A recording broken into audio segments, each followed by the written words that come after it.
এটা হচ্ছে আমাদের এলাকার পাতাকপি চাষ করতেছে বরাবর খেতে। এগুলো আপনারা মনে হয় হয়তো চেনেন বা কখনো দেখেছেন। টমেটো বা আমরা বাজারে পাওয়া যায় সেই টমেটোর গাছ।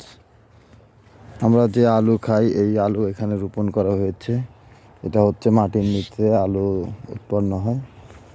আমরা যে সরিষার তেল খাই সেটা এই ফসল থেকে আমরা সরিষার তেল সংগ্রহ করি।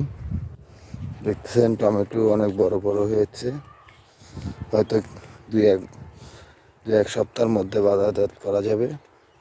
এটা হচ্ছে পাতাকপি। দেখেন পাতাকপি অনেক বড় বড় হচ্ছে। এটাও দুই এক সপ্তাহ বা এক মাসের মধ্যে বাজারজাত করা হবে। দেখতেছেন আপনারা, আমরা হয়তো এটা বাজারে কিনতে পাই, যেটা উৎপন্ন হয় এখান থেকেই। সামনে দেখতেছেন বাগানের গাছ।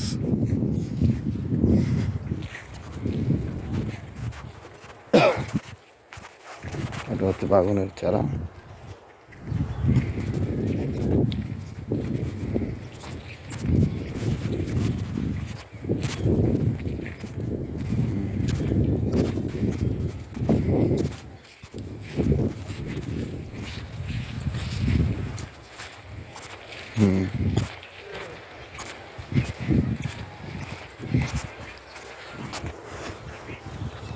এখানে অনেক এই যে বাগুনের চারা, অনেক বাগুনের আবাদ করেছে এখানে। আপনাদের অনেক কিছু দেখালাম সবজি। এই দেখেন পালং শাক, এখানে